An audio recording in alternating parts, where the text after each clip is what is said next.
Habis itu dia nyoba ngegosok kulitnya Yasuke karena dia yakin itu adalah pewarna. To this country, bondage. Treated like property. Pas pertama ngelihat Yasuke, Oda Nobunaga ini sampai terpana. Dia nggak percaya sama. Udah lama kita nggak bahas Jepang ya. Terakhir bahas Jepang tuh bahas apa ya kita ya? Lupa gue. Sekarang gue mau bahas zaman samurai lagi. Gue mau bahas satu orang samurai yang beda dari samurai-samurai lainnya. Karena samurai yang ini nih orang Afrika. Keren jir. Ya udah kalau gitu langsung aja kita bahas Yasuke, si samurai kulit hitam yang legendaris di Learning by Googling. Walaupun Yasuke ini jadi salah satu samurai paling legendaris di Jepang, tapi sama sekali nggak ada sumber valid yang bisa ngejelasin tentang masa kecilnya Yasuke, terutama dari mana dia berasal. Menurut buku Yasuke, A True Story of the Legendary African Samurai karya Thomas Rocky, di sini dijelasin ada satu teori yang nyebut kalau Yasuke ini adalah orang Dinka dari Sudan Selatan. Teori ini muncul karena Yasuke ini terkenal dengan tinggi badannya yang emang tinggi banget.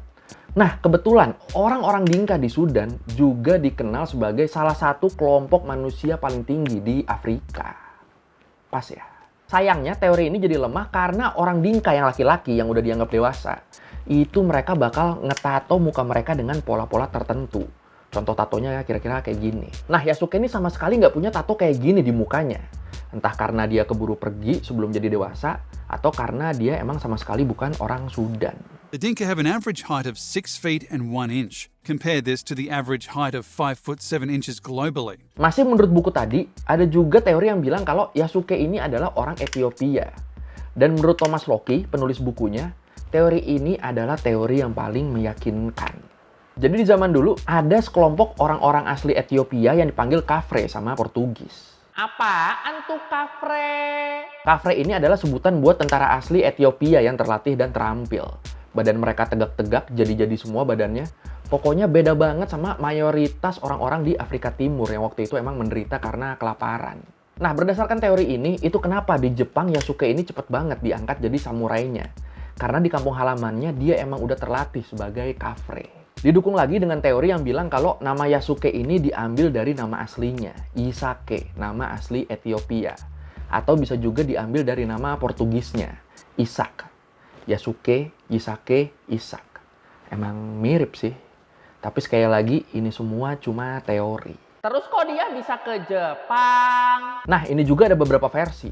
Ada yang bilang Yasuke ini ditangkap dan diperbudak oleh seorang pendeta Italia bernama Alessandro Falignano. Tapi beberapa sejarawan juga meyakini kalau Yasuke ini emang pengawal bayarannya pendeta Falignano, bukan budaknya. Yang manapun versinya, yang pasti abis itu pendeta Falignano ini bergabung ke sebuah kelompok misionaris. Dan di tahun 1579 mereka berangkat ke Jepang ditemani Yasuke. Tahun 1579 ini berarti 60 tahun sebelum Jepang lockdown ya. Ingat kan lu yang Jepang lockdown 214 tahun? Kalau yang belum tahu mungkin bisa dicek di video yang ini. Marketing. Pas Yasuke pertama kali nyampe di Jepang, itu aja dia udah cukup bikin heboh. Heboh kenapa? Jadi kebanyakan orang Jepang waktu itu sama sekali belum pernah ngelihat orang Afrika sebelumnya. Mereka sama sekali nggak tahu kalau di dunia ini ada orang berkulit hitam. Pas Yasuke datang, orang-orang Jepang langsung percaya kalau Yasuke ini adalah perwujudan Daikokuten. Dewa Jepang berbentuk iblis penjaga yang berkulit coklat tua. Ya, masuk sih. Apalagi tinggi badannya Yasuke ini kan cukup jauh ya kalau dibandingin sama orang-orang Jepang kebanyakan. Kalau menurut Matsudaira Ietada, salah satu samurai temannya Yasuke, di buku hariannya dia nulis tinggi Yasuke kira-kira 188 cm. Ia hitam dan kulitnya seperti arang. Kalau menurut BBC, rata-rata tinggi badan orang Jepang zaman dulu itu 157,9 cm. Tahu-tahu datang orang berkulit hitam dengan tinggi hampir 190 cm. Ya wajar sih kalau sama mereka disangka dewa ya. Tahun segitu. Gak lama habis sampai Jepang, Yasuke ini menarik minat Oda Nobunaga, shogun dan panglima perang terkuat di Jepang waktu itu. Menurut Heritage Daily, pas pertama ngelihat Yasuke, Oda Nobunaga ini sampai terpana. Dia nggak percaya sama apa yang dia lihat. Habis itu dia nyoba ngegosok kulitnya Yasuke karena dia yakin itu adalah pewarna. Setelah digosok sekian lama dan warna kulitnya ini tetap nggak luntur, Oda Nobunaga langsung yakin kalau dia udah bertemu sama iblis penjaga yang dia idam-idamkan. Abis itu langsung diadain pesta besar-besaran buat menyambut Yasuke. Bahkan para penduduk ini disuruh ikut ngerayain. Pokoknya mereka bener-bener pesta party.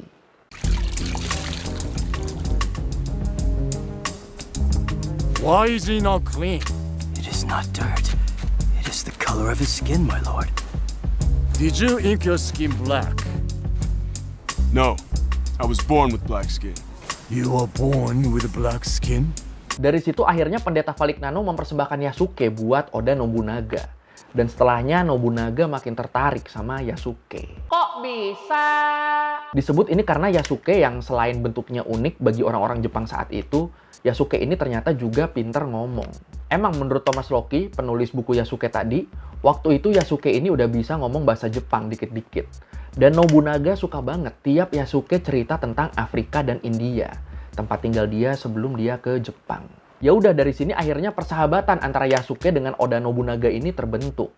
Sampai setahun kemudian Yasuke udah makin fasih berbahasa Jepang, dia pun berhasil naik pangkat jadi samurai. Wah.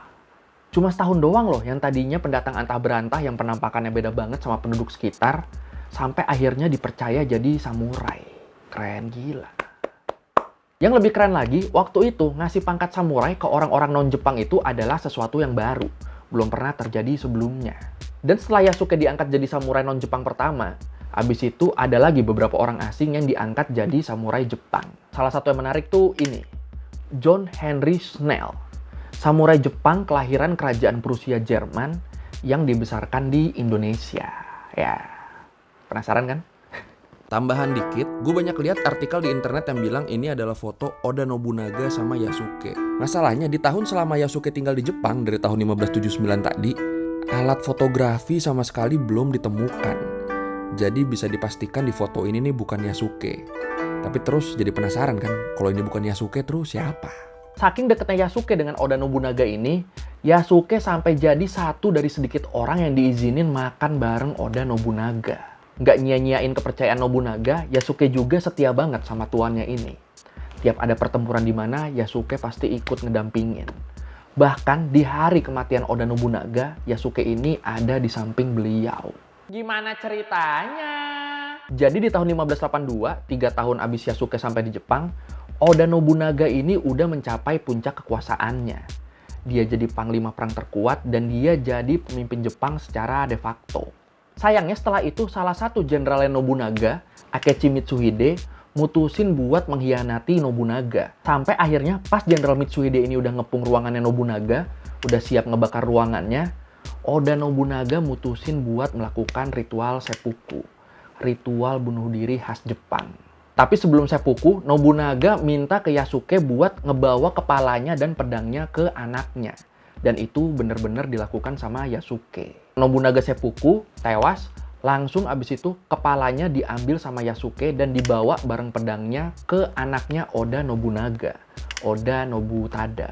Nah, tempat Oda Nobunaga diserang sama pengkhianat ini adalah kuil Honnoji. Makanya kejadian ini akhirnya dikenal dengan nama tragedi Honnoji. Jadi sebel sama si jenderal pengkhianat tadi ya. Lord Nobunaga told me that he would make me a true samurai someday. But he died before it could happen. It seems you have achieved it on your own.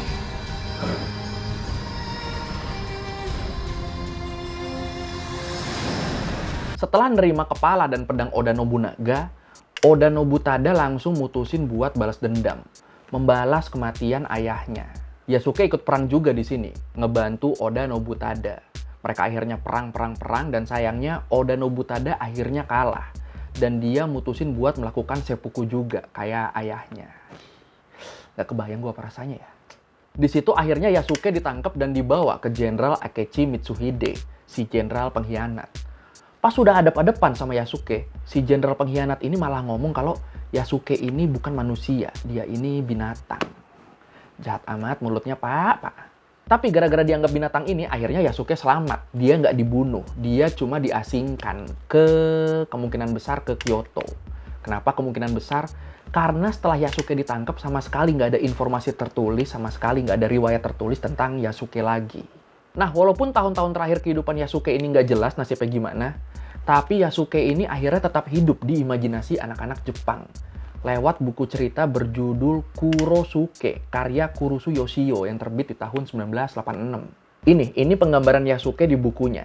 Nah, di buku ini endingnya setelah Yasuke ditangkap, dia dibawa ke sebuah kuil. Dan di kuil itu dia mimpiin orang tuanya dan suasana kehidupan di Afrika. Sampai akhirnya Yasuke menangis. To this country, bondage. Treated like property. But then, my lord Nobunaga granted me the title of samurai. But I couldn't save him. Yang unik, selain di buku Kurosuke tadi, di beberapa karya seni Jepang zaman dulu juga dipercaya ada penggambaran Yasuke. Contohnya kayak di kotak tinta ini. Ini adalah kotak tinta yang dipercaya dari tahun 1590-an.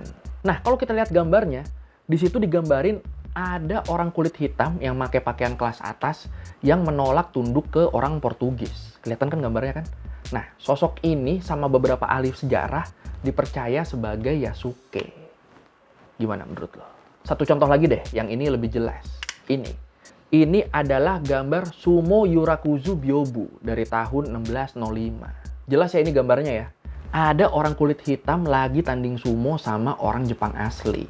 Ini logikanya nggak mungkin dong si pelukis kepikiran buat gambar orang kulit hitam lagi sumo kalau nggak ada referensi aslinya. Apalagi di zaman itu diketahui Oda Nobunaga tuh bener-bener suka banget nonton sumo. Jadi gimana menurut lo yang ini? Ini beneran Yasuke apa bukan? Selain itu di zaman sekarang, Yasuke ini juga menginspirasi banyak karya. Dari yang bener-bener ngangkat sosok dia deh. Anime di Netflix, judulnya Yasuke. Terus film tentang Yasuke juga tadinya udah diumumin bakal diproduksi. Dengan almarhum Chadwick Boseman bakal meranin Yasuke. Tapi sekarang film ini jadi nggak jelas kabarnya gimana. Sayang banget ya.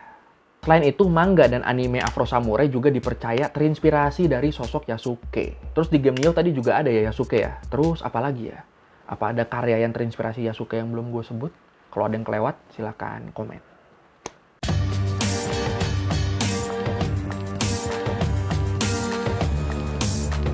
Oke, sekian dari googling kali ini tentang Yasuke, samurai kulit hitam legendaris di Jepang. Sumpah ini kalau diangkat film beneran, keren sih ini. Kalau lo merevisi kali gue udah salah, atau lo mau nanya, atau lo mau nambahin yang nggak ada di video, bisa lo tulis di komen, kita diskusi di situ kayak biasa. Sekali lagi, thank you udah nonton, jangan lupa like, comment, subscribe. Bye.